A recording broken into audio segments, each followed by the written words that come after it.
Life as You Own It with Mark McDougald and Craig Miller. Remember, you got questions, we've got answers. You may not take the time to educate yourself about the single largest investment and opportunity you have, that investment in the roof over your head in real estate. We talk about your home, financing, making investments in real estate. We give you the facts, folks. You know, it's just good old-fashioned horse sense that we like to talk about. And we also throw in some other horse stuff, too, just for fun.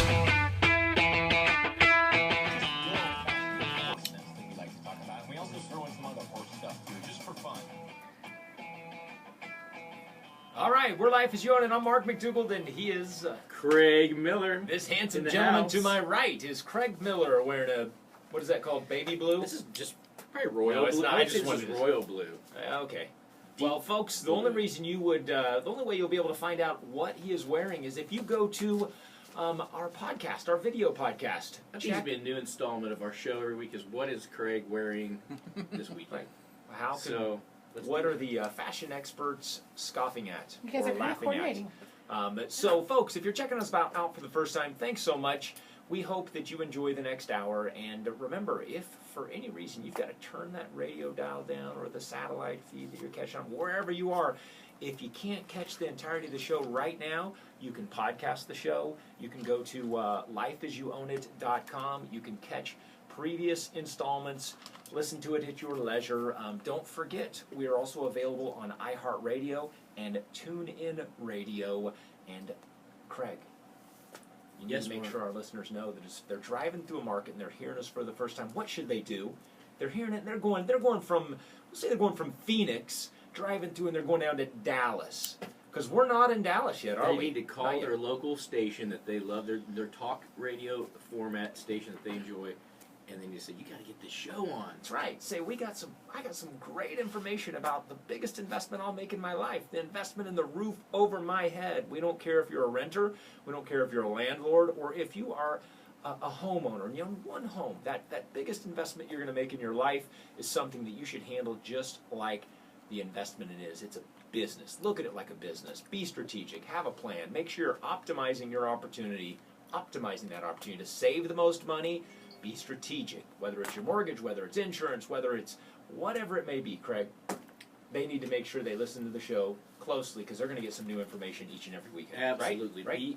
A good consumer is an informed consumer. That's what makes you a good consumer. So when you can protect yourself from costly mistakes, you're protecting everyone, so to speak. You help the whole economy. All right, we got a big show this weekend. The market is heating up, as we know. We talk about it for probably the last 3 or 4 months. We've been talking about how it's getting warmer and warmer, not just temperature-wise in your locale, but also the real estate market. It's time. Is it time for you to sell your first time, that home you just purchased, you love so much, you want to jump in on action? Is it time to sell it, or maybe you should consider keeping it and becoming a landlord? We've got 6 rookie mistakes you won't want to make. Also, speaking of heating up, we've got 12 markets where real estate is just flying off the shelves.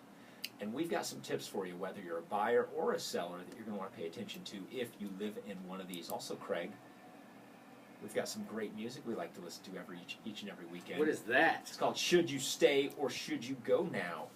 If you stay, there will be trouble. If you go, it just might be double. That's Folks, if you send us your scenario, you can call us at 877-300-1536. Operators are standing by, 877-300-1536. Tell us your scenario.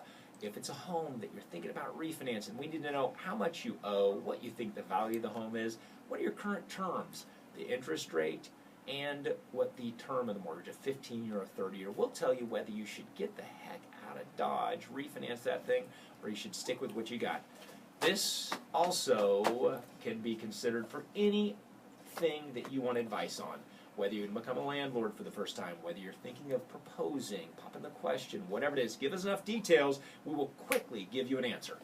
It's should you stay or should you go segment, and you stay tuned throughout the hour, you'll get at least, we promise to give at least 2 of them every show. Sometimes we get 3 or 4, you never know. Okay, Craig, so don't let the wonder years with your kids turn into the I wonder years down the road when it comes to their financial skills. Get your team started on planning for college now and thinking about not just what they want to study or how they magically can, get some career because they went to college, but thinking about the financial implications of college. What does it take to pay for it? What are those considerations? We got five ways to get your teen to start thinking about, you know what, don't stop at teen. There's some very responsible 11 and 12-year-olds. We're there gonna are. do this, in They a future start show. you need to start teaching them the financial skills, Basics. and there's nothing. Some of these things you could start discussing with them also. We had some people laughing here. There are some responsible 11 and 12-year-olds. Not in my there house. There are a handful of responsible 11 and 12-year-olds in this room. Yeah. Many of our listeners are helping take care of their senior parents. We've got some suggestions on how you can either help them save money if your senior parents are paying for their own senior living, or you may be helping your own pocketbook by staying tuned to this segment. And Craig, what's the last little bit we're going to cover here? Summertime. It's summertime. Summertime. Time to hit the road. Road trips. Those are good times. We're going to share our best tips to save some money at the gas pump if you're going to get on the road this summer. All right. And we got rates for you like we do every week, which I'll jump right into. Not right yet. Did you have a good week? Yes, busy week. Give us a little anything that's something we might not cover in the show. Anything that you want to share with the listeners before we jump into interest rates about your week? Well, in a future show, we will be covering with the listeners. We talked about the responsible 11, 12-year-olds. 11 and 12-year-olds are going to be as responsible as you teach them to be. Most kids absorb things. Most kids want to learn and they want to apply things, and they want to impress their parents when they're doing what we teach them to do properly. So, in a future show, we will talk about the basics, helping your kids start their first maybe savings or checking account, how to balance a checkbook. If your kid can do addition and subtraction, if they're at the level where they can do basic math, they can balance a checkbook in a very small little checking account and teach them to handle their own money. So, something that I believe everyone should start working on at an early age. Show them how to pay bills, save for things, buy things, allocate their expenses and allowances and whatnot. So we'll go into that in a future show. But I'm going to jump into the national average on interest rates. Mark, although how was your week? I do want to ask you. It was good. That's Wanna okay. I didn't know. reciprocate. I wasn't trying to see if there was a special announcement or anything. No. It's not like I got no special announcements. Craig found a new burrito place. I didn't Tacos. Yeah, tacos. I didn't know if there was one. I was just making sure. Sometimes you just pop off some nuggets that are.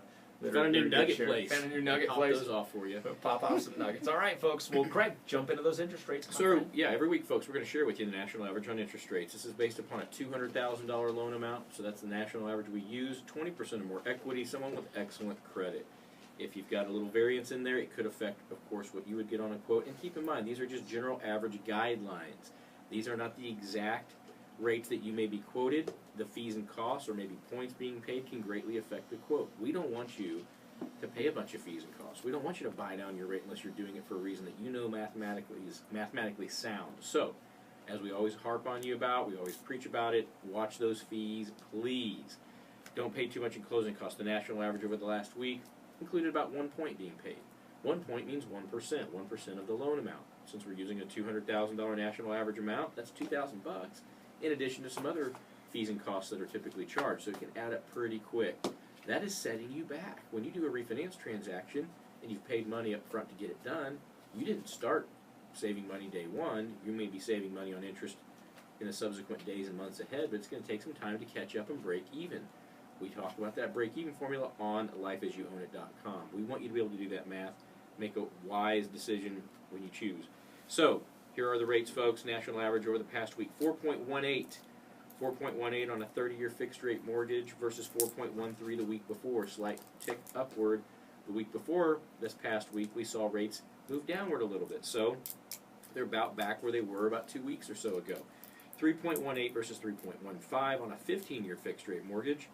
3.33 versus 3.30 on 5-1 ARM. So that's an adjustable rate mortgage that's fixed for 5 years. And then on an FHA 30-year fix, you're looking at about 3.90 versus 3.87 the prior week. So, folks, slight movement, not a whole lot, although I will tell you, I said it last week, I'm going to say it again. If your transaction makes sense right now, I believe all the technical signs are definitely biased toward locking in your rate. If you're contracted to purchase a home, even if you're a couple months out, I don't think I would gamble trying to get that extra eighth of a point off the rate or something. I would recommend you get it locked now. Same thing goes for that refinance transaction. If it makes sense, you've done the math, you've done the break-even calculations, you know it's the right move for you, get that refi done, get it locked in. Hey, before we take a break, I want to give a quick savings tip, folks. Doesn't matter if your interest rate is currently the same as what we gave as national averages. you might be paying mortgage insurance. So make sure you get with a certified mortgage planner, look at your situation, be educated, because you may have a savings opportunity of hundreds of dollars a month, even though the rate sounds the same. Life as you own it, back in a few.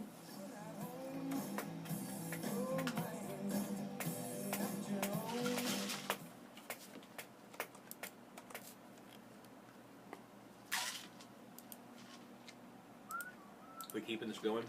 I'm having a protein shake. What are you drinking there, Mark?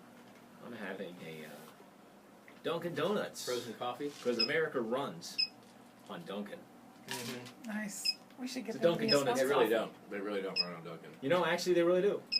America runs on Dunkin' Donuts. Anyway, Great Have you name. seen the America truck? They just shove a bunch of Dunkin' Donuts in there, plows on down the road.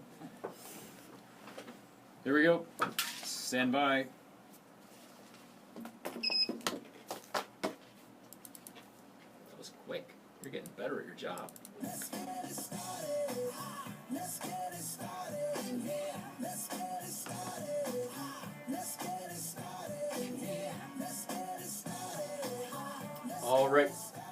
All right, friends, we are back. Life as you own it. Mark, there are those out there who are thinking of becoming a landlord. They want to be There are. a landlord. They say, hey, you know what? I'm going to create for myself a real estate empire. Yeah. We're going to tell them how to avoid some. There's 6 rookie mistakes. There's more than 6, but there's 6 primary ones we're going to share with you today. It can be a great opportunity for you to invest for the future. It's an excellent investment if done properly. If you go about it foolhardily, you will reap some negative consequences. So There you go. let's So, jump into this. so some of you are thinking, you know what, man, the houses are, as we said, we'll say later in the hour, is there's 12 markets where they're flying off the shelves. There's many markets where literally we're seeing double-digit increases in price quarter over quarter, which means that you could say that it is a seller's market. So some of you are saying, gosh darn it, we want to buy a house, but we want to hold on to ours. Maybe because we bought it in 2006, and though we have equity now because we put a down payment, we'd like to have a bunch more equity. We're still not back to where we bought it. Well, folks, just make sure you do the math. You have these considerations before you determine to become a landlord. Become a landlord by design, not by default. That's what I'll always say. Don't become a landlord because you're desperate to buy another house and you can't sell your house. Become a landlord because strategically you've done the math, you go, I want to be a landlord, and now I'm going to go buy a house. Don't go buy a house and go, gosh, I guess I got to become a landlord so I can get my dream home. Yeah. Makes sense, doesn't It it? does. Makes total sense. All right. Oh, there it is. There's the music. All right, should you stay or should you go? Trent in Olathe, Kansas emailed the following. I have a $304,000 balance on my home. I think it's worth $350,000 to $360,000, maybe a bit more. My rate is 4 7/8, and I pay PMI currently. Gosh, that fell right into my. Yeah, didn't it? I swear, folks, I did not read this before I gave that last bit of advice on before the last break. I will probably move in 5 years, and I have great credit. Do I sit tight? Or should I refi? Right. Go. Which would you go for that Tight or refi? fi? Sitting tight would be to stay. We don't want you to do that. We want you to go. We want you to refinance because here's the thing. You're real close to that 80% limit where you may be able to remove that PMI. But even if you can't at that rate, you should be able to drop your rate slightly and get rid of the PMI with either a lender-paid mortgage contract or something along those lines where you do not pay that monthly PMI anymore. There is savings for you, Trent, and you should indeed get after it. There are savings, my friend. And remember, folks, if you've got a question, if you've got your scenario, if you've got an interest rate that you think might be too high, email us questions@lifeasyouownit.com or call us 877-300-1536. You can ask for Mr. Miller himself. He will give you you know what? He will probably call you and give you some great advice. Give him a little bit of time. Might take like between 1 and 3 minutes from when you leave the message at 3 in the morning for him to call you back. But rest assured, he will respond to your question. And if you'd like, we may read it on air, just like so many of you have had your questions answered on air. All right, Craig, so we're talking about becoming a landlord Yes, by we are. design, not by default. What's the number one? What's the one of the biggest ones that people miss out on? No doubt about it. Biggest one is typically underestimating the costs associated with carrying that property. Yep, just like on your primary residence. Sure. We always consider what, Craig? What's the natural thing people consider? Best case scenario. I mean, Yeah, but also what in payment wise, they they look at their mortgage payment. They look at the payment. The They look at PITI. principal, interest, taxes, insurance. They're like, okay, that's about it. I can afford it. Yep, they might factor in they're going to buy a lawnmower and maybe occasionally fix this or that, but it's rare that they really sit down and do the math. The pieces that you're missing out on are going to be the maintenance of the house, garbage, gardening, landscaping, all of the Regular upkeep, maintenance, regular. repairs. You got it, folks, and that can be a significant chunk. What we recommend is that you add 30 to 40%. Add 30 to 40% of what that annual cost may be. Say your mortgage cost, and again, this assumes that you've got a mortgage that is in a certain equity position in your home. Don't want to make it too technical, but figure 30 to 40%, we'll say, of your rent that you're receiving.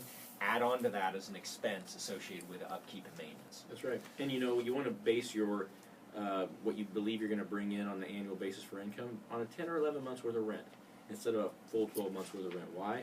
Because if you do have someone vacate, you're probably going to have about a 30-day downtime, maybe even longer, where you don't have a tenant in there. So on an annual basis, figure about you're going to collect 10 to 11 months. Anything on top of the If you're a first-time gravy. landlord, Yeah. trust me. If you're a first-time landlord, 11 months, no, you're not. I mean, and so at 11 months, you can't. That's if you've done this a long time, you've got a bunch of properties, but I recommend, assuming it at 9 months. If you've already got a lease on it, assume it at 10. That way, you'd rather be a little bit shy than to be short on your planning, because those are real dollars. That's right. If you get $1,000 a month rent, don't assume right away when you go, oh, I make $12,000 a year. No, you make $10,000 a year on average, because the vacancy is going to be approximately 45 to 60 days. All right, next one, Craig.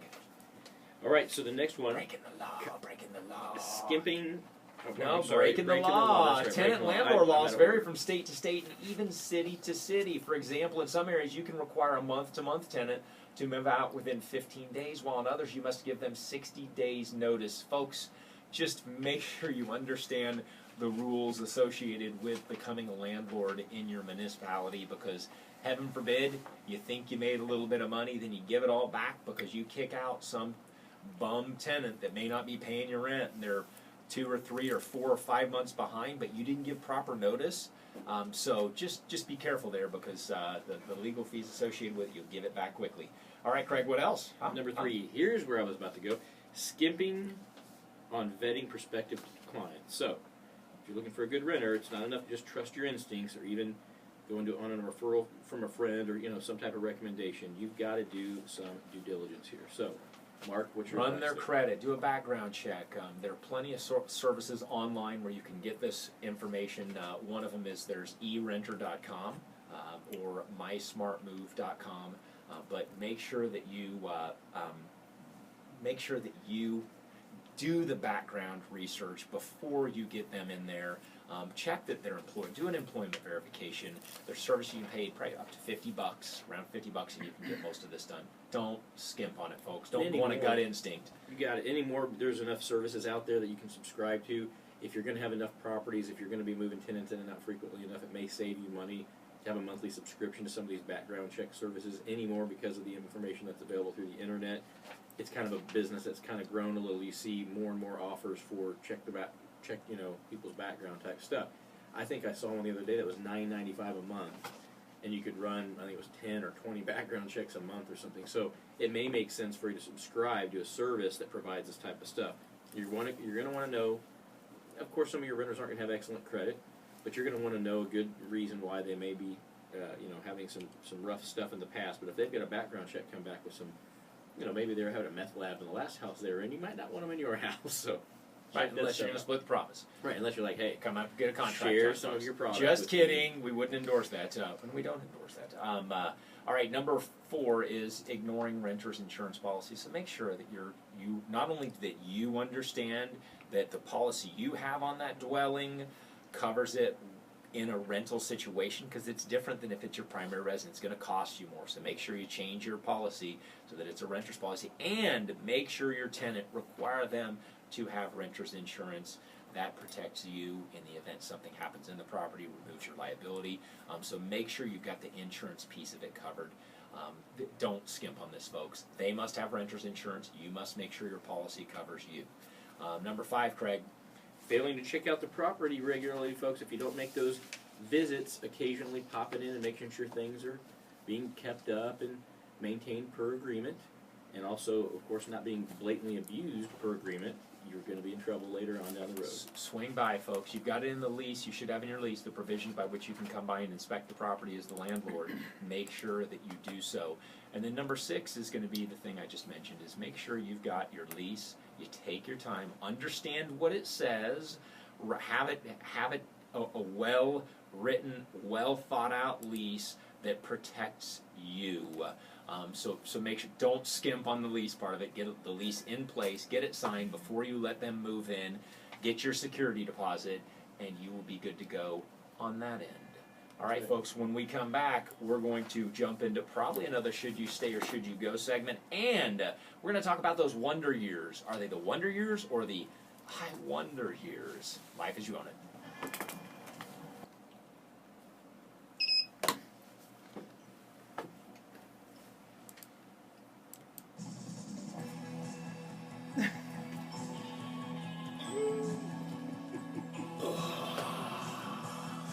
It's nice.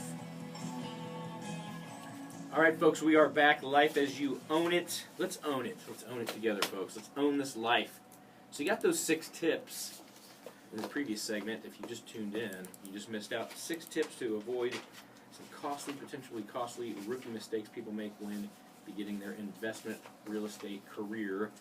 We're going to be moving on to the wonder years, Mark. Is that right? The wonder years, not the I wonder years, but folks, and when are the wonder years? You know, I was just pulling that out. I was According to the stuff popular up. So 80s television I'm program. guessing it's between the age of 8 and 14, right? Something Sound along like those lines. Rosa? Would we authorize that as the wonder years? Right. Those are the wonder years. For a boy, they might be the wonder years. That's another story. Yeah. But folks, so what? I guess what we're getting at is that we go from the wonder years to then, if you didn't get the proper guidance from your parents, you might be in the I wonder, as in I wonder what the heck I'm going to do years. So we've got some suggestions, some conversations that you need to have with your young'un that's ideally still in those wonder years and is not yet incorrigible or incorrigible, if you're Craig. Let's jump into these, Craig. So number 1 is let's see. What Where is the hell number is one? number 1? We're gonna have to Back it we're gonna up. have to edit this. Back it up. Hold on. Let's just keep trucking. Let's 25. see. Are you looking for this? Yeah, there we go. Boom. Sorry. Shucks. Make you feel dangerous. That's But also live. That's real. This show is first time we've had That's to how edit. real we are here. Right? First time we've edited the show. That's right. We demand perfection, and sometimes we get it.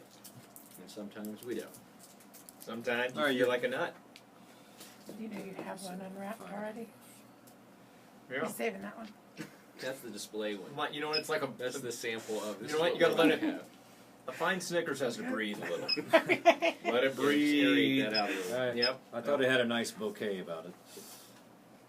I think it's now at room temperature. Yeah. Take good? in the. It's got a lovely It's got bouquet. a nice. Nice bouquet. Yeah. Or a bouquet. Or a bouquet. A nougat. A nougat. Are we ready? Excuse me. Where are we going from? Nougat. Are we starting over completely, or we're No. just going? Okay. No, we're going to start with him going. Number 1. Just say. Yeah. Does he say number 1? Play. I mean, No, he says jump in these, Craig. So. Ready? You're going to say. Japanese, Craig. You're going to. You used to Are jump. you jumping not these? jump on these. Let me Not say jump on this. something and then. Thought you were and then- English. No, I'm jumping these. All right, Or here, Welsh. here we go. Yes, Mark. Let's do. Okay, so number 1.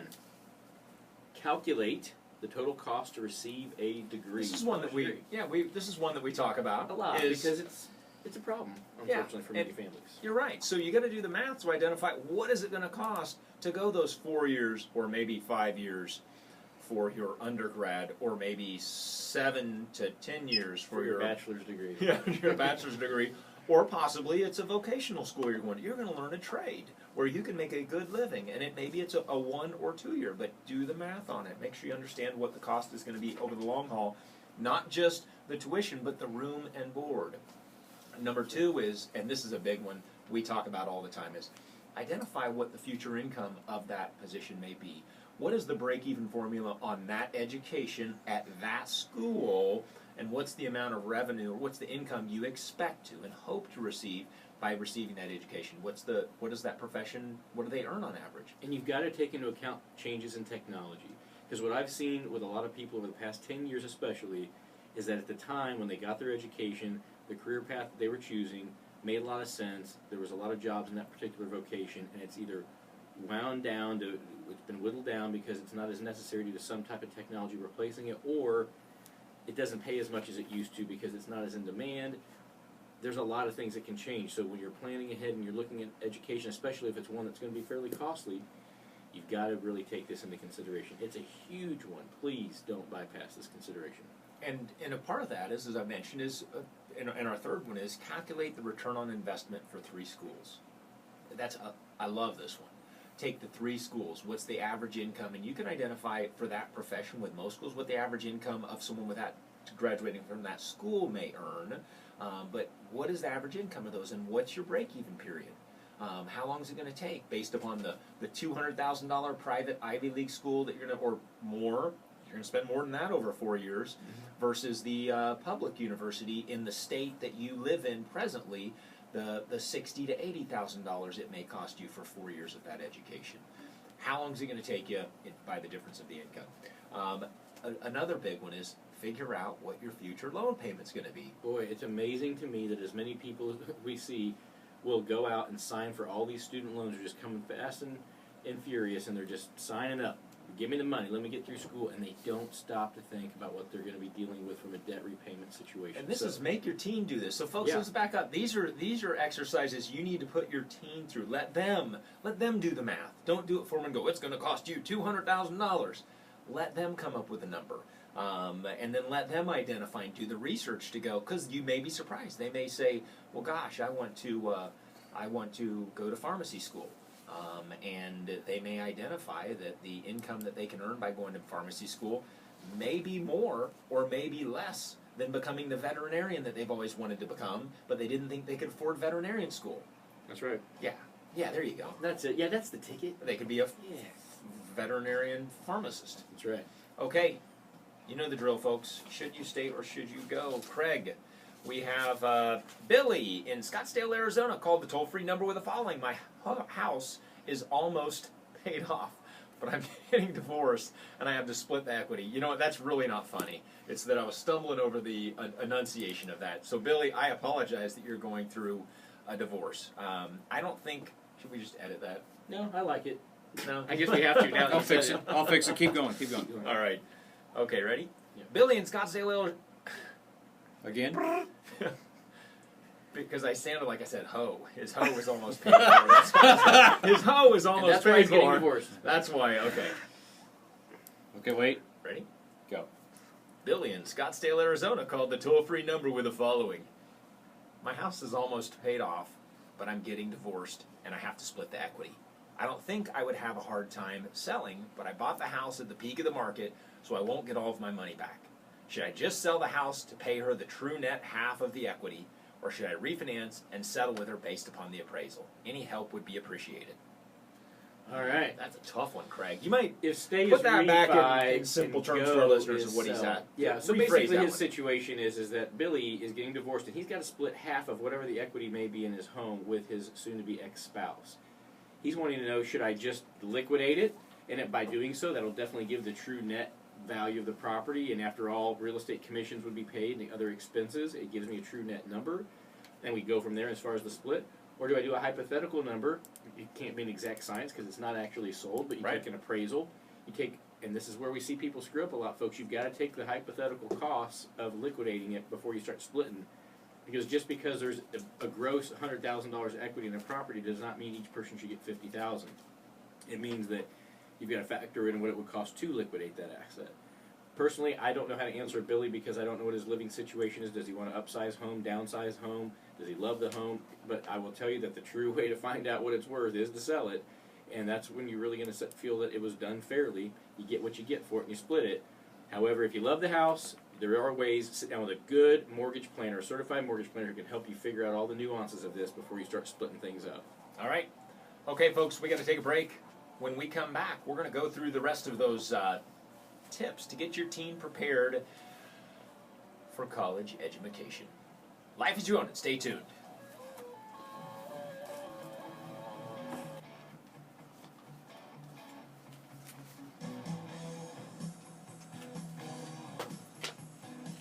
Hey, is that 38 special? Yeah, it's 38 special. It's not 357 Magnum. It's just 38 special. Right.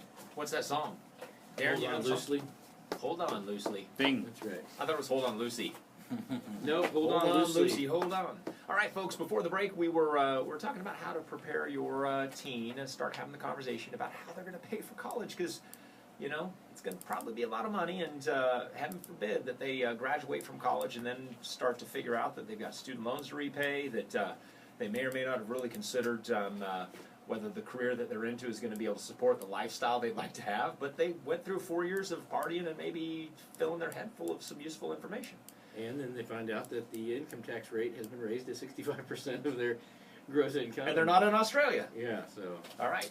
Okay, so so recap them real quick. First is that make sure you calculate the total cost that it's going to, make sure your child understands how to calculate total cost to get their degree.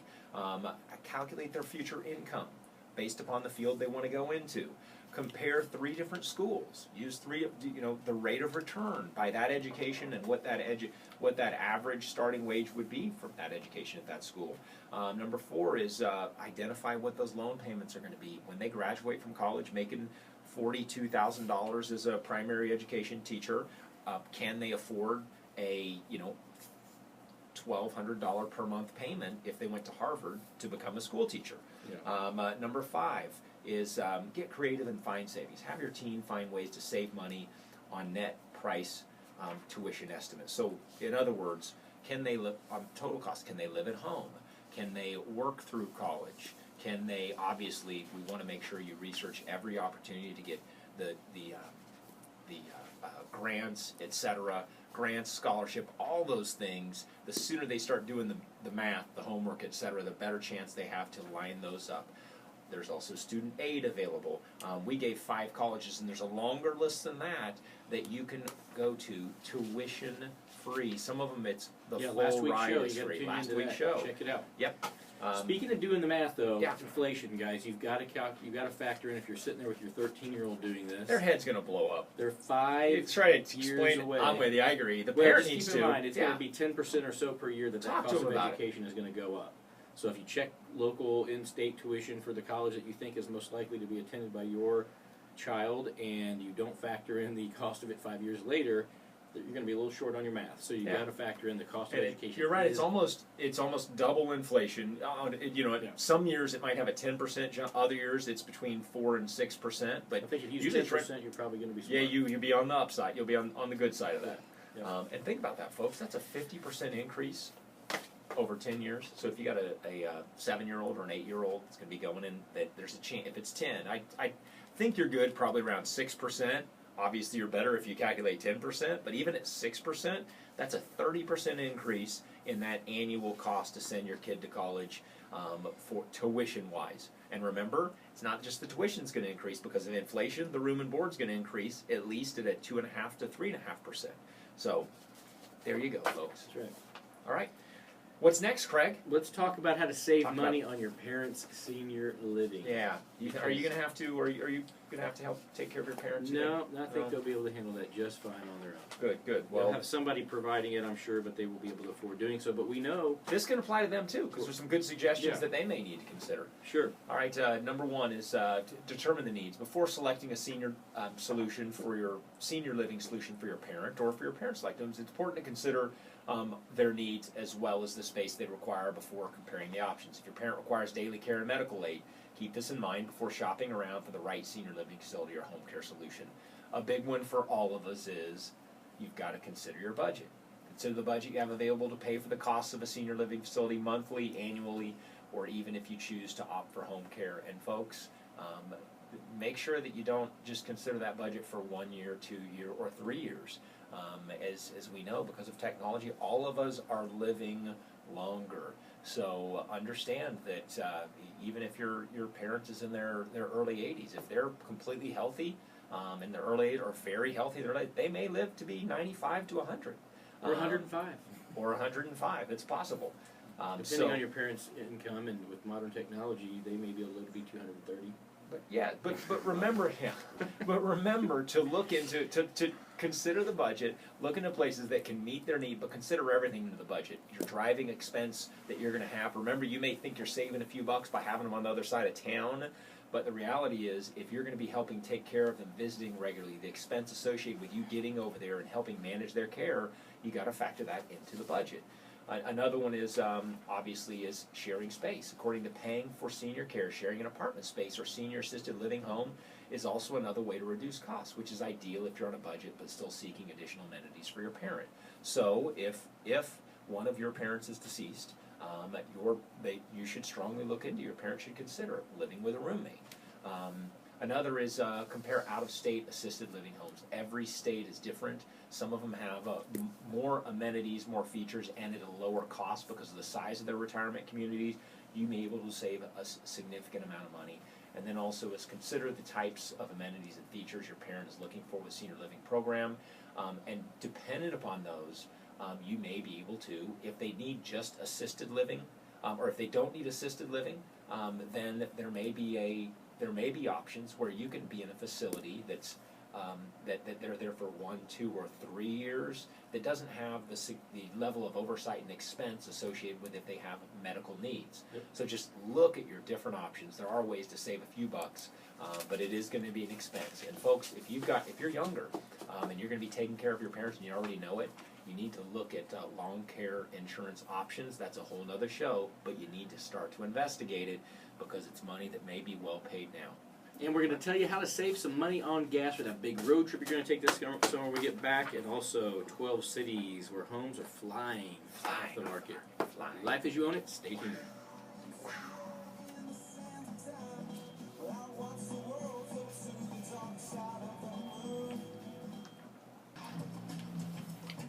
We're back, friends. Aren't we? We are. We're We are friends, back. aren't we? We are friends. Life as you own it, folks. We could be both. Well, the wrong song. All right, folks. We're back for the last segment. We hope you've enjoyed the show. We want to make sure that you check out the show online. You can go to YouTube. You can also listen to us on satellite radio. You've got iTunes. You can watch the video podcast. Go to lifeasyouownit.com. You've got questions. You've got suggestions. We want to hear from you. And obviously, we're very social. Whether you've got comments on Facebook you'd like to post, pictures of you in your first home, or if you've got your first investment property, listen to the show and you go, I'm going to avoid those rookie mistakes, and I'm going to rent out my house. Take a copy of your first check from that deposit check from that tenant. Yeah. Then call us 6 months later and let us know that because you followed those, you're still successful. Yeah. All right. So 877-300-1536 is the number to call. Craig, jump on. Gonna save you got any vacation plans for the summer? Gonna go out, spend some time by a pool. Probably do a lot fishing. of swimming. The kids like to swim, that's for sure. Maybe do a little camping, do a little swimming, some basic things like that, and maybe go to Idaho. Yeah, that would be awesome. We're trying to. You know what? If we go to Idaho, maybe we can do a little live. We will do a video podcast from Idaho of the show. That'd be fun. Camping by the river. There's a mountain up there that we're going to go. Craig and I are going to go camping. Yeah. Yep. With our families, and it is over the 4th of July. I'm trying to get Craig and his team to come with my group up to where my wife is from, Idaho. It's a beautiful country up there. And we're just going to do a little camping around the 4th of July. It'd be a lot of fun, wouldn't it, Craig? Yeah. Let's get you to do it. Let's do it. Okay, All so right. spend less money on gas, folks. How about it? Don't wait till you need. You absolutely have to have gas to buy gas. That's number 1 on the list. Tell us about that, Mark. Tell us. All right. Well, if you tell us about what? What exactly? Don't wait till you need. Thank you. I just wanted to make sure you would elaborate on that. Then what's number 2? What I wanted to clarify is don't wait till you absolutely need gas. Is our number 2 is map out your route via smartphone. So there are ways to save a few bucks by making sure you've got the most cost-efficient route to your location. Save you a few bucks. Also, stick to the maintenance schedule. Folks, it's proven that if you maintain your car, you maintain your vehicle, regular oil changes, proper air, believe it or not, inflation in the tires, all those things will save you money on gas. Number 4, Craig. Earn gas cards at your grocery store. Do you do this? I- Rosa's nodding Rosa Y does, to the Rosa E does. to the S. I don't do a very good job. Yeah, so I'm many- currently up to many- 17 cents a gallon at Hy-Vee. 17 cents a gallon is what she's Just saving. saying. Makes a and difference. so, folks, remember, you're buying the groceries. If you've got one where all things are relative, the cost is reasonable on the groceries. You can save a few extra bucks on your gas by participating in one of their programs. Number 6 is we'll say number 5 is stay cool without the air conditioning. I don't know, man. I'm probably going to need to burn a few extra gallons of gas per year because I like my AC on if I've had a long, hot day at work. But if it's 70 degrees out, 75, maybe 80, at 80 degrees out in the evening, wind blowing through your long mane of hair like I have, if you've seen me on the video podcast, that's actually refreshing to me. So save a few bucks. Don't always run the air conditioning. All right, Craig, there was another one you didn't Don't miss. overload the roof. I don't know exactly what that means. Well, that means if you are hauling stuff on top of the roof, if you got luggage up there on the luggage rack, you're going to have major aerodynamic You know what? I issues. wish you hadn't read that because that's how you were going to join us in Idaho. I know. We were counting on you and the family. Well, you, Get the in kids there. we'd have down there. Maybe you and I'd be surfing on top. I can do that. All right, and another one is, here's a cool option, is use a gas application. There's one called Gas Buddy, which will help you find the cheapest gas. One thing you want to consider, though, depending on your car, is if you're an ethanol fan or not. Obviously, ethanol is usually cheaper, especially here in the But you'll Midwest. get worse gas mileage on it. There so you it's go, a some wash. things to consider. So look into it, but Gas Buddy is what you need. I ain't your gas buddy, Craig. Use a You remember that. cashback credit card is the final one, folks. And what we're going to do is use those cashback, any rewards you can get. Be smart about it. All right, 12 cities where homes are flying off the market. We're in the lightning round. We're about to be done here. Denver, Colorado is number 1. Homes are selling in just 25 days. Boom, they're flying out of there. Oakland, California. San Jose, California. San Francisco, California. Seattle, Washington.